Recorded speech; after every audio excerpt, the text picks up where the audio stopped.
Eka nongere mbashimire ko dukomeje kubana muri gahunda yacu y'ibyigisho ubuntu n'amahoro biva ku Mana Data bibane namwe mwese.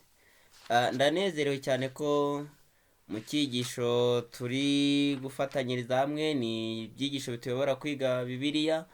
Ubu tugeze ku cyigisho cya 10, bivuze ko twabanye mu byigisho 9 byose bishize.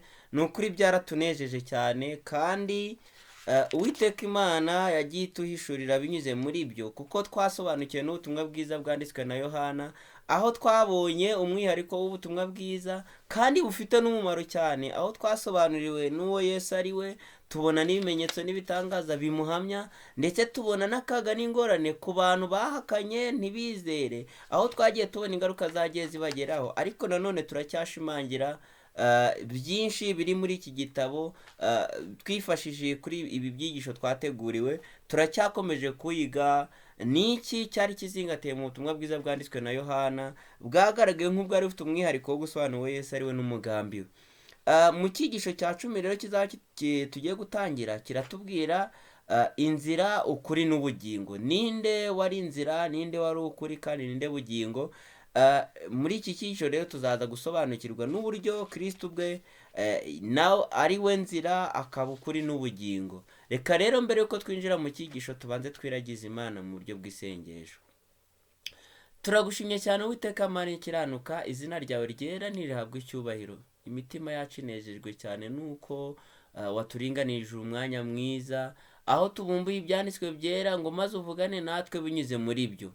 Utwungura ubwenge kuko dufite bukeya butabasha gushikira iby'umugambi wawe, ariko nk'uko wasezeranye kuduha umufasha ari wo Mwuka Wera, aza akorane natwe, maze amagambo y'ubugingo waturinganije muri iki cyigisho atugirire umumaro, ari twe ndetse n'abazayumva. Ngaho ubuntu bwawe buduhagarikiye kugeza dusoje, nibyo dusabye twizeye mu izina rya Yesu, amen. Amen. Ni icyigisho cya 10 kitubwira ngo inzira, ukuri n'ubugingo. Gifite icyo kwibuka cyacyo tuzagisanga nanone muri Yohana igice cya 1 umurongo wa 18. Haratubwira ngo uhereye kera kose nta muntu wigeze kubona Imana, ahubwo umwana w'ikinege uri mu gituza cya se niwe wayitumenyesheje. Uhereye kera kose, haba mu babayeho mbere y'ivuka rya Yesu hano ku isi, habayeho hariho n'abazabaho nyuma ye, nta wigeze kubona Imana. Turabyibuka neza na Mose ngo igihe kimwe yigeze kwifuza kureba Imana mu maso ku maso, ngo ariko imwiyereka ayibona imuteye umugongo, kuko ubwiza bw'Imana ari ngo ari umuco, ari umuriro ukongora ku banyabyaha. Ariko nanone hano Yohana aratubwira ati hariho uwabanye n'Imana kandi uwahoranye n'Imana, wari n'Imana. Uwo niwe werekanwe aza gutura hagati mu isi, avukira mu isi. Uwo niwe watumenyesheje Imana. Mbese twayibonye gute? Mu mico idahinduka, mu mico yo gukiranuka, mu mico izira amakemwa Kristo yaba yari hano ku isi. Uko niko kamere y'Imana iri. Urukundo n'impuhwe Kristo yagaragarije ikiremwa muntu. Uko niko Imana idukunda, ni nako Imana ikunda ibiremwa byayo. Rero mu butumwa bwiza bwanditswe na Yohana, iki gitabo kikubiyemo ibice, kigabanijemo ibice 4. Muri ibyo turasanga harimo itangiriro, ni ukuvuga inkomoko y'ubutumwa bwiza, ari nayo isobanura inkomoko ya Mesiya. Wahoranye n'Imana, wari n'Imana, kandi mu byaremwe byose nta na kimwe kitaremwe nawe, nk'uko tubisanga muri Yohana igice cya 1, ndetse kuva ku murongo wa 1 kugeza ku murongo wa 18. Turanasangamo nanone ikindi gice gikubiyemo iby'ibimenyetso Yesu yakoze byerekanaga uwo ari we. Murabyibuka ko yakoze ibimenyetso n'ibitangaza byatumye n'abantu rwose, baba abapagani, baba abayuda bamukurikiye, bose bahamyaga ko nta muntu wigeze kuba umeze nk'uwo, kandi batanze ubuhamya bavuga ati kubw'imirimo myiza, kubw'ibimenyetso n'ibitangaza yakoze, ntawe washoboraga kumucira urubanza kuri icyo. Nanone turabonamo n'undi mugabane ugaragaza Yesu agaragara nk'ufite icyubahiro. Turabibona nitwibuka neza, hari igihe Yesu mu bihe bimwe na bimwe yajyaga agaragaza ubumana bwe atari mu mugambi wo kwihesha ikuzo ku bantu, ahubwo turabyibuka nk'igihe yasabaga ati Mana data ihesha icyubahiro nakubahirije mu isi nuko ijuru rigakinguka. Ibyo byari ukugaragaza icyubahiro ijuru rihaye umwana, Imana ihaye umwana wayo. Nanone turabyibuka igihe yari avanye ku musozi gusenga n'abigishwa be, yagaragaye mu ishusho irabagirana ibi byari ukugaragaza isano afitanye na se nk'icyubahiro ahabwa n'ijuru. Nanone turabyibuka igihe yinjiraga mu rusengero ahetswe n'icyana cy'indogobe. Ibi nabyo byari ukwerekana ko nubwo ataje kwima ingoma yo mu isi ariko yari umwami w'abami. Ni nayo mpamvu igihe bari batwawe n'ibyabaye uwo munsi baririmbye ngo hoziyana hoziyana uje mu izina ry'Uwiteka. Nanone rero tuza kubona mu gitabo cy'ubutumwa bwiza bwanditswe na Yohana, tuhabona umusozo w'ubutumwa bwiza. Umusozo ni wabaye mwiza kuko byari nk'inkuru ya Yesu ariko bisoza Kristo apfuye ku musaraba, ntaheranwe n'igituro ahubwo akazuka, kandi abigishwa bakamubona asubiye mu ijuru, maze akaba hari asezerano tubona muri Yohana igice cya 10 avuga ati mba rero ndagiye ariko nzagaruka. Rero mu buryo butangaje ubutumwa bwiza bwanditswe na Yohana bukubiyemo amazina menshi agaragaza uwo Yesu yariwe. Muri ayo mazina twabonyemo ko yari umucyo w'isi, akaba umutsima w'ubugingo, akaba irembo ry'intama, akaba umwungeri mwiza, ndetse rwose tukamubona ari yitwa kuzuka n'ubugingo, nyuma akitwa inzira, ukuri n'ubugingo. Ndetse hari naho muri Yohana igice cya 15 ababwira ati ninjye muzabibu w'ukuri. Muri aya mazina yose nuza kureba urasanga akuyemo ineza n'urukundo. Kwitwa umwungeri mwiza rwose muri Isirayeli, kwitwa umwungeri kandi bakagerekaho ngo mwiza, byari bifite igisobanuro cyabyo. Umwungeri mwiza Yesu yarabisobanuye muri Yohana igice cya 10 ko apfira intama ze, arazitangira, arazikuyakuya kuko yaje kugira ngo zibone ubugingo ndetse zibone bwinshi. Niyo mpamvu atifuza kuzimiza n'imwe. Rero muri aya mazina naho hakubiyemo umugambi n'intego y'uwo Yesu yariwe, kandi koko yagerageje kubishimangira akoresheje uburyo butari bumwe kandi bwabashaga kwemeza imitima y'abaga bifuza kumva uwo Yesu ariwe. Rero muri iki cyigisho tuzongera tugaruke kuri ibi bice tuvuzeho, ibice ko ari bitatu, kuko igice cya nyuma kivuga umusozo wabyo ni ikindi gice cyihariye, ariko tuzagaruka ku bice bitatu bibanza birimo itangiriro cyangwa se aho inkomoko n'uburyo Mesiya yaje mu isi n'uburyo yariwe n'uwo yariwe, ndetse tuzabona imirimo n'ibitangaza yakoze nk'ibimenyetso bihamya ko yari Mesiya w'Imana. Kandi tunabone n'iki gice cya gatatu kivuga uburyo bwo kugaragaza ikuzo ry'Imana. Mu ngingo rero yo kuwa mbere turahasanga iratubwira ngo nabahaye urugero. Mbese Kristo ni bande yabwiraga? Mbese urugero yatanze ni uruhe? Muri iyi ngingo rero turabanza kureba amagambo ari muri Yohana igice cya 13. Nimuza kureba bari batubwiye ngo guhera mu gice cya 13 kugeza mu gice cya 17 tuhasanga amagambo akubiyemo ikintu gisa n'isengesho, ariko ni isengesho risezera. Ngo iri sengesho rirahura neza n'isengesho Mose yasabiye Abisirayeli igihe yari amaze guhishurirwa ko atazambukana nabo hakurya ya Yorodani, ngo igihe Imana yari imaze kumwereka icyo gihugu cyiza ikamumwibutsa ko kubw'icyaha yakoze atari uko atakibabariwe, ahubwo ingaruka zacyo byamuviriye ko atakundiye kwambuka ngo agere hakurya ya Yorodani. Ariko igihe yari amaze kunyurwa no kwakira isezerano Imana yari imuhaye, n'iryo yari mubwiye ngo abwire Abisirayeli bandi bazakomeza, amagambo yo gusezera no kubaha rema ibyiringiro Yohana yababwiye Mose yabwiye abari bamuteze amatwi arasa neza n'amagambo Yesu yabwiye abigishwa be igihe yendaga gutandukana nabo. Yari amagambo arimo gutera ibyiringiro, yabahishuriraga ko yabanye nabo kandi ko yifuza kukumana nabo, ariko mu buryo bwo kubohereza umufasha. Yababwiye ko atazabasiga nk'imfubyi, yababwiye ko se abakunda kandi nabo bakunda, ndetse n'ikimenyimenye ko agiye kubategura aho bazaba. Ni nayo mpamvu batera ibyiringiro bagatumva rero ibyiza nuko ngenda kugira ngo mbohereze umufasha wo kubana namwe. Kandi ubwo yagendaga kugenda nibwo hari gusohora iryo sezerano. Rero ayo magambo yo gusezerana none asa n'amagambo Yakobo yabwiye abana be igihe yarimo abaraga. Yarabahamagaye abasobanurira intege nke zabo, ababwira ibyago bagize kubw'intege nke zabo, ariko nanone benshi muri abagiye abahesha umugisha akanababwira uko bakwiriye kwitwara mu gihe bazaba bakiri mu isi. mu gihe bazaba bakiriho. Rero aya magambo yari arimo ibyiringiro, ariko nyuma yaho ikintu gitangaje cyakurikiyeho ni igikorwa ntangarugero, ari nacyo batubwiye ngo nabahaye urugero. Ni urugero rwiza yabahaye rwo guca bugufi. Aba bantu yabwiraga yasomaga imitima yabo. Twarabibonye ko Kristo ntabwo yari akeneye ko abwirwa ibiri mu mitima, ahubwo yararebaga nk'igitabo kibumbutse kiri imbere. Ni nayo mpamvu mu muhango wa nyuma wo gusangira ibya Pasika yifuje kubaha urugero rwiza ngo bazarugumane kandi ruzaba icyitegererezo cyiza.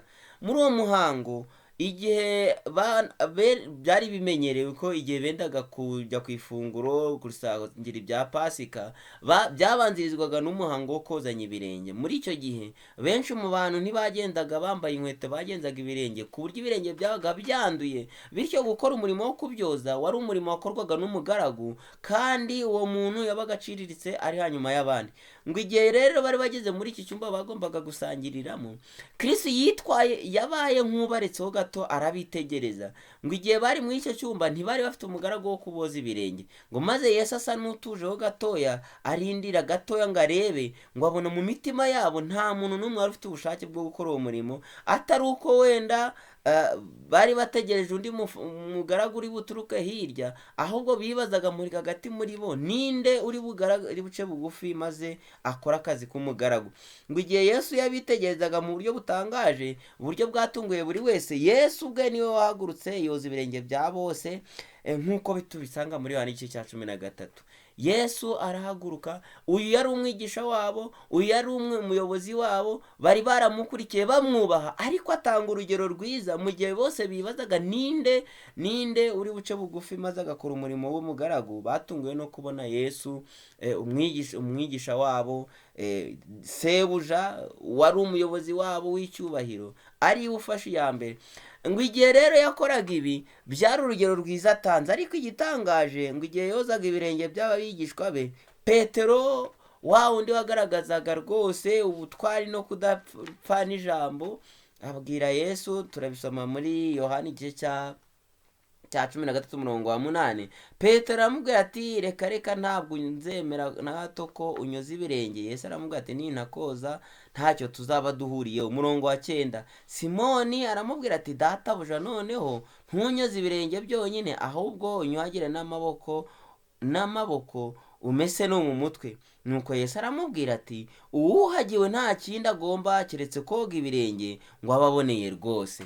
Ngaya magambo Petero yabwiwe mu gihe yari amaze gusobanukirwa ko umurimo Yesu akoze rwose urakwiriye kandi nawe ategetswe guca bugufi. Yibutse uri gukora uwo murimo, we yifuje rwose kuba akoga umutwe, akoga n'amaboko. Nuko Yesu amwibutsa ko ibyo bintu byakabaye byarakozwe rwose kandi kubo byakoreweho. Uwuhagiwe na jambo ry'Imana rigatunganya umutima we. Ikiba gisigaye ni ugutungana kw'ibirenge, kuko ibirenge ari byo bigenda byandura cyane, bikwiriye gutunganwa mu buryo buhoraho. Reka natwe dusabe Imana ngo mu buryo ijambo ry'Imana ryarindi ritunagura rikatwuhagira, rikadukuraho imyanda, bwa mbere ryuhagiye imitima yacu kubw'amaraso ya Kristo. Ayo rwose arahagije kudutunganya mu buryo bw'imitima, kandi n'ubutumwa bwiza twasigiwe dufite nk'ijambo ryuzuye rikwiye kutubera iritunagura rikadutunganya, kugira ngo ku buri ntambwe yose tube dutunganye, no kuri kose dusohoyemo tukugenderemo. Petero rero yasabye ko akorerwa ikirenze kozwa ibirenge, maze Yesu amusubiza atamuciye intege, aho yamwibukije ko uwuhagiwe ibindi bice, uwuhagiwe umutima, uwuhagiwe izo ngingo yifuzaga ko yozwa, rwose ikiba kimukwiriye ni ukoga ibirenge. Yamwibukije ko icy'ingenzi ari ukuba yarabanje kubatizwa na Mwuka Wera, maze uwo Mwuka Wera ugahindura umutima. Ahasigaye ibikorwa byo gutungana kwa buri munsi ari byo kozwa kw'ibirenge, ibyo ni umurimo ukwiriye kubaho, ariko reka dusabe Imana kugira ngo itunganye imitima yacu. Rero mu busobanuro bw'iki gikorwa Yesu yakoze cyo kwicisha bugufi, bifitanye isano n'uwo yari we, nk'uko tubisanga muri Yohana igice cya 13:13. Yesu yavuze ko ari databuja cyangwa se umwigisha, uko niko nabo bakundaga kubivuga, kandi yagaragaje ko ari we, ariko biri koko ayo mazina aragaragaza ubutwari n'ubushobozi. Mu by'ukuri Yesu yigishaga ko yigishaga ko ububasha n'ubutware bigomba gukoreshwa muri uwo murimo, ariko ntabwo bikwiriye gukoreshwa mu kwishira hejuru. Nibyo koko yari sebuja, nibyo koko ari umutware wabo, kuko yabivuga ati munyita sobuja, kandi niko biri koko, kuko ninjye wabahamagaye namwe murankurikira. Ariko nanone uwo mutware akwiye guca bugufi. Rero yabibukije ko nubwo yitwa umwigisha mukuru wabo, nubwo yitwa sebuja, bari bakwiriye kumwigira urugero rwiza rwo guca bugufi. Ni nayo mpamvu Abadivantisiti umunsi wa karindwi natwe twasigiwe iri hame ngo ritubere urugero rwiza, kandi iri hame rijyana n'umuhango wo kozanya ibirenge mbere y'uko ifunguro ryera ritangwa. Umuhango dumenyereye ko ukorwa, ariko ukwiye kuba ufite ubusobanuro bwawo. Ukwiriye kutwibutsa ko dukwiriye guca bugufi, tugakuraho imyanda yose, kandi tukaba abagaragu ba bagenzi bacu, nk'uko Kristo yagaragaje ko nubwo yari umwigisha akaba n'umuyobozi wabo, niwe wagaragaje guca bugufi, yemera gukora umurimo we wagenewe gukorwa n'abagaragu.